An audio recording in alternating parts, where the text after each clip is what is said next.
Bismillahirrahmanirrahim. Assalamualaikum warahmatullahi wabarakatuh. Apa kabar semuanya teman-teman terapis dan juga para pemerhati pengobatan tradisional, dan juga buat kalian yang ingin tahu tentang info bekam. Semoga antum semua yang mendengarkan video ini diberikan kesehatan oleh Allah Jalla wa'ala, dan semoga yang sakit hari ini diangkat penyakitnya oleh Allah Jalla wa'ala. Amin, amin ya rabbal alamin. Baik teman-teman semuanya, di video yang kali ini saya masih menjelaskan seputar tentang pengetahuan pengobatan bekam. Tentunya karena saya adalah pengobat tradisional, jadi yang akan saya jelaskan ini berkaitan tentang penjelasan dari sisi pengobatan tradisional.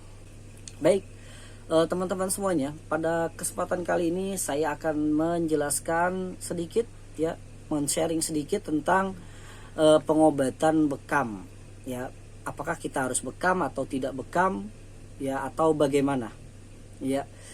Rasulullah Shallallahu Alaihi Wasallam dari Sa'id bin Jubair dari Ibnu Abbas bahwasanya Rasulullah Shallallahu Alaihi Wasallam bersabda, "Asy-syifa'u fi thalathatin syarbati asalin wa syartati mihjamin wa kayyati narin wa anha ummati anil kai." Rawahu al-Bukhari. Hadis ini diriwayatkan oleh Al-Imam Al-Bukhari bahwasannya kesembuhan ini ada di dalam 3 hal, yaitu yang pertama adalah minum madu, yang kedua adalah sayatan pisau bekam, dan kemudian terapi besi panas atau kai. Namun Rasulullah Shallallahu Alaihi Wasallam melarang umatnya untuk melakukan sebuah pengobatan kai kalau tidak darurat. Kemudian Rasulullah Shallallahu Alaihi Wasallam juga bersabda, ya, jika pada sesuatu yang kalian pergunakan untuk berobat ini terdapat kebaikan, maka hal ini adalah ada pada bekam. Hadis ini diriwayatkan oleh Sahih Sunan Ibnu Majah, Sahih Sunan Abu Daud yang disahihkan oleh Al-Imam Al-Albani. Kemudian Rasulullah Shallallahu Alaihi Wasallam juga bersabda, "Inna amsala ma tadawaitum bihi al-hijama wal fasdu." Ya, inna amsala ma tadawaitum bihi al-hijama wal fasdu. Sesungguhnya metode pengobatan yang paling ideal bagi kalian adalah hijamah dan juga fasdu. Hijamah artinya dalam bahasa Arab itu ya, kalau bahasa Indonesianya bekam. Kalau fasdu istilah kerennya venesection. Hadis ini diriwayatkan oleh Al-Imam Al-Bukhari dan Muslim. Kemudian hadis yang diriwayatkan oleh Al-Imam At-Tirmidzi, dia bekam ini membuang darah yang kotor, meringankan tubuh serta menajamkan penglihatan. Teman-teman semua, dari hadis-hadis yang kita sebutkan tadi, ini memberikan motivasi buat kita semua bahwasannya bekam ini memiliki manfaat. Bahkan bekam ini direkomendasikan oleh Rasulullah Shallallahu Alaihi Wasallam sebagai pengobatan yang terbaik, ya, sebagai pengobatan yang ideal. Kalau di dalam sebuah kebaikan di dalam pengobatan ada sebuah kebaikan, maka pilihannya adalah bekam. Ya, bekam sebagai pengobatan yang terbaik. Namun perlu kita pahami ya teman-teman semua, apakah hadis ini bersifat umum ataukah hadis ini ya untuk kalangan khusus saja, bersifat umum untuk seluruh kalangan manusia, untuk semua penyakit ya, untuk semua penyakit ya. Intinya setiap pengobatan apapun penyakitnya, maka lakukan pengobatan bekam. Ataukah seperti itu? Ataukah khusus untuk penyakit-penyakit tertentu ya, atau daerah-daerah tertentu atau orang-orang tertentu?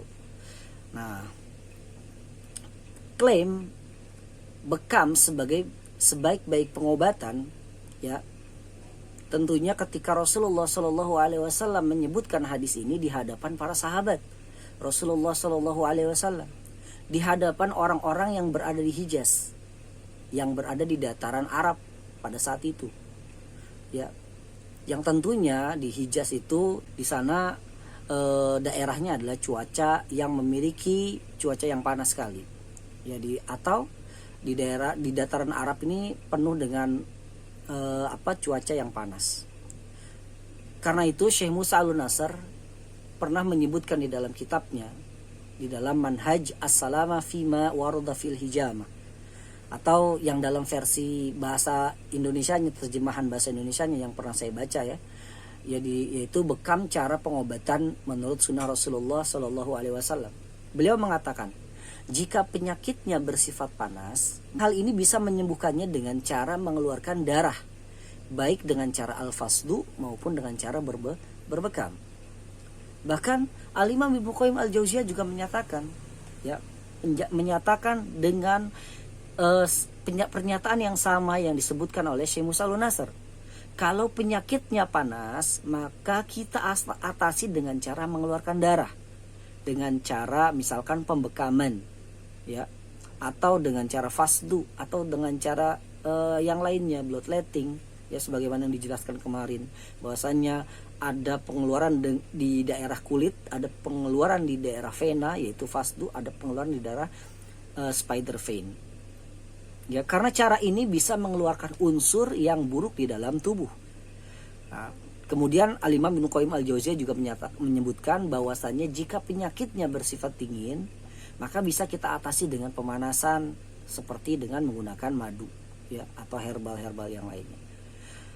Nah, di dalam riwayat At-Tirmidzi juga disebutkan, ya, ada klaim dia membuang darah yang kotor, yaitu bekam membuang darah yang kotor. Nah, istilah yang seperti ini, ya, menurut yang saya pahami, ini belum pernah dijumpai dalam istilah medis kedokteran barat.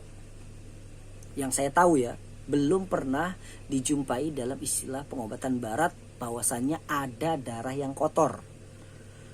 Nah, menurut saya yang cocok justru dengan istilah darah yang kotor ini ada pada pengobatan tradisional. Dilihat dari mana kecocokannya? Ya, sebagaimana kita ketahui bahwasannya yang pertama, pengobatan tradisional itu lahir sebelum pengobatan kedokteran barat. Tentunya pada saat itu Rasulullah SAW belum mengenal tentang pengobatan kedokteran konvensional seperti saat ini. Yang diketahui adalah pengobatan tradisional pada saat itu, pengobatan primitif katanya. Kemudian yang pernah saya dapati ketika saya dahulu belajar tentang pengobatan tradisional, ya, dalam pengobatan tradisional Cina, darah ini dikategorikan ke dalam sifat yang dingin. Yang kalau misalkan sifat aslinya ini berubah, ya, dari dingin menjadi panas, maka darah ini merupakan darah penyakit, ya, darah yang membawa penyakit. Bahkan Al-Imam Ibnu Qayyim Al-Jauziyah ketika menjelaskan tentang kurma, maka ini juga tidak lepas dari penjelasan manfaat dan mudarat.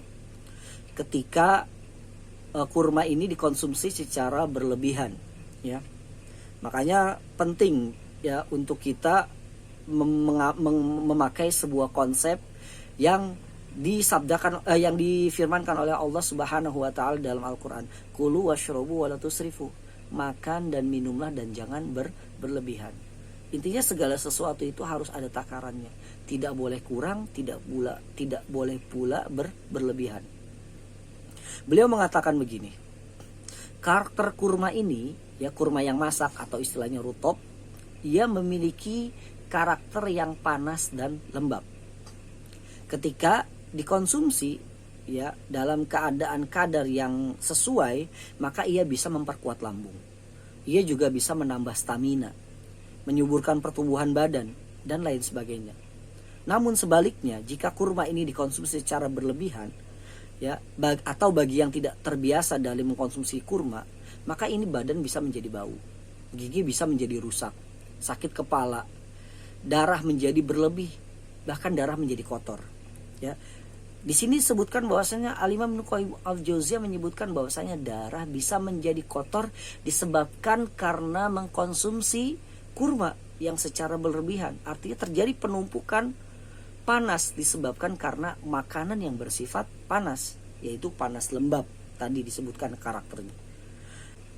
Nah, di dalam pengobatan tradisional dan tibun nabawi yang tadi disebutkan bahwasannya pengobatan tradisional ini menganut unsur panas dan dingin sebagai salah satu dari sumber penyakit. Ya, seperti misalkan di dalam sebuah kaidah pengobatan tradisional Chinese medicine, bahwasannya penyakit masuk ke dalam tubuh ya, misalkan dari unsur luar ya, misalkan dari unsur luar ya, dari unsur luar, bahwasannya salah satu penyebab penyakit yang masuk dari unsur luar yaitu berupa angin yang membawa dingin, panas, lembab ataukah kering ya, lembab ataukah kering. Maka apabila pertahanan tubuh ya menurun, kemudian tidak bisa menghadapi apa yang terjadi pada keadaan luar yaitu cuaca yang ekstrim, maka hal ini bisa menyebabkan penyakit. Hal ini bisa menyebabkan penyakit. Nah, jadi karena cuaca yang ekstrim, dingin ataukah panas, ataukah faktor lain seperti berdiam di salah satu tempat yang tidak ada sirkulasi udara sehingga berubah menjadi panas, maka ini bisa mengakumulasi tubuh menjadi panas ya, atau terlalu banyak mengkonsumsi makanan-makanan yang berlebihan yang bersifat panas atau bisa bersifat dingin. Intinya ya, perubahan dari cuaca ataupun kondisi ataupun makanan yang terakumulasi di dalam tubuh, maka ini bisa menyebabkan penyakit. Lantas bekam apakah hanya untuk di daerah Hijaz saja? Ya, daerah Hijaz adalah daerah yang panas. Ya, jadi kalau daerah-daerah yang panas ataupun daerah Hijaz yang panas ini ya menjadi sebuah pengobatan yang terbaik dengan dilakukan pembekaman, ini cocok. Disebabkan karena daerahnya yang panas. Ya, sehingga bisa jadi orang-orang ini memiliki konstitusi tubuh panas, atau dia terakumulasi penyakit panas disebabkan karena daerahnya yang panas. Ya. Jadi kalau misalkan penyakit ini bersifat panas, ya, atau berada di daerah cuaca panas, ini cocok untuk dilakukan pembekaman. Kalau bekam ini dilakukan dengan pengeluaran darah, ya. Nah, terus kalau untuk daerah lain bagaimana dong? Nah, dalam pengobatan tradisional ataupun tibun nabawi yang menganut unsur panas dan dingin sebagai salah satu dari sumber penyakit, ada kaidah yang mengatakan bahwasannya kalau penyakit masuk ke dalam tubuh ya dari unsur luar atau istilahnya pola penyakit luar, hal ini bisa disebabkan karena adanya cuaca yang ekstrim ya, atau apakah cuaca ekstrim ini dingin ataukah panas. Tapi dalam hal ini kita misalkan cuaca ekstrim itu adalah cuaca yang panas, atau berdiam di salah satu tempat yang tidak ada sirkulasi udara sehingga menjadi panas, atau terlalu banyak mengkonsumsi makanan-makanan secara berlebihan yang memiliki unsur-unsur panas. Maka hal ini bisa menyebabkan adanya akumulasi di dalam tubuh ya, akumulasi panas, sehingga bisa jadi ini bisa menyebabkan penyakit-penyakit yang bersifat panas ya. Intinya jadi kenapa bekam itu hanya untuk daerah Hijaz atau untuk daerah-daerah yang memiliki cuaca yang panas? Disebabkan karena apa? Tadi bekam ini peruntukannya untuk orang-orang yang berada di daerah yang panas. Ya, sebagaimana tadi disebutkan oleh Al-Imam Ibnu Qayyim Al-Jauziyah bahwasannya hadis tentang sebaik-baik bekam ini hanya dikhususkan untuk orang-orang Hijaz yang cuacanya panas atau di daerah-daerah yang memiliki cuaca yang panas, atau sebagaimana yang disebutkan oleh disebutkan oleh Syekh Musa Al-Nasr untuk penyakit-penyakit yang bersifat panas ya. Jadi apa? Jadi kalau kalian memiliki penyakit-penyakit yang bersifat panas, ya tentunya pengobatan yang terbaik bagi kalian adalah dengan cara melakukan pembekaman dengan mengeluarkan darah. Ya, sebagaimana tadi, orang-orang yang berada di cuaca yang orang-orang yang berada di daerah-daerah yang panas, ini darahnya cenderung encer. Ini tubuhnya cenderung memiliki akumulasi panas yang banyak. Ya, cenderung memiliki akumulasi panas yang banyak, makanya bekam cocok. Makanya Rasulullah Shallallahu Alaihi Wasallam merekomendasikan bekam sebagai salah satu teknik pengobatan yang terbaik. Ya seperti itu. Jadi kalau kalian ingin membekam, maka sebaiknya adalah dengan cara mendiagnosa terlebih dahulu. Apakah pasien kalian ataukah kalian ini terakumulasi panas yang berlebih di dalam tubuh, atau adanya tabayuk dam, darah yang meluap-luap. Ya. Kata Giovanni Macioccia, ya, kata Giovanni Macioccia di dalam bukunya Dasar-dasar Pengobatan Cina. Terkadang penyakit itu tidak dilihat dari sejarah seseorang, ya, apakah dia berada di daerah cuaca panas ataukah dia mengkonsumsi makanan-makanan yang bersifat panas. Terkadang tidak seperti itu. Intinya adalah dilihat gejala-gejala yang nampak, yang ada pada si pesakit. Kalau ada gejala-gejala panas, ya, gejala-gejala yang dominan panas yang ada pada tubuh seseorang, gejala-gejala penyakit, maka ya menurut hemat saya pengobatan tradisional bekam dengan mengeluarkan darah ini sangat cocok untuk dilakukan, ya, yaitu panas lembab, ya, panas lembab. Jadi kalau misalkan panas kering gimana? Kalau panas kering dilakukan pembekaman tapi tidak dengan mengeluarkan darah. Karena kalau dengan mengeluarkan darah ini yang tertarik adalah karakter panas atau energi panas yang ada pada tubuh dan lembab, yaitu darah itu sendiri ataupun lembab yang lainnya.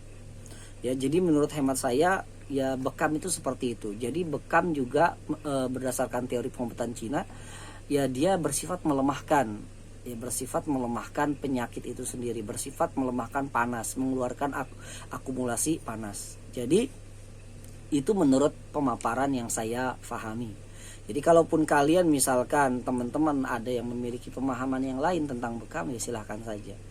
Ya, intinya saya sudah menjelaskan paparan yang saya pahami dari tentang pengobatan tradisional dan sudah saya jelaskan alasan-alasannya kenapa bekam itu untuk penyakit-penyakit yang bersifat panas. Jadi intinya kalau kalian punya alasan-alasan ilmiah silakan, ya, kalian pergunakan dan kalian terapkan. Intinya adalah bagaimana bisa memberikan manfaat kepada manusia. Khairun nasi anfa'uhum linnas. Jadi sebaik-baik manusia adalah yang bisa memberikan manfaat bagi manusia yang lainnya. Jadi mudah-mudahan bermanfaat buat antum semua dan buat saya juga pribadi. Ya, mudah-mudahan sharing ini bisa berkelanjutan dan terus bisa membuat video-video yang semisalnya, ya. Jadi dorong terus, ya, dukung terus channel ini, Rehab Channel. Jangan lupa subscribe, like, dan juga kalau misalkan ingin memberikan manfaat buat teman-teman yang lainnya, silahkan di share. Mudah-mudahan bisa memberikan manfaat dan bisa mendapatkan manfaat teman-teman semuanya dari video ini. Sekian, assalamualaikum warahmatullahi wabarakatuh.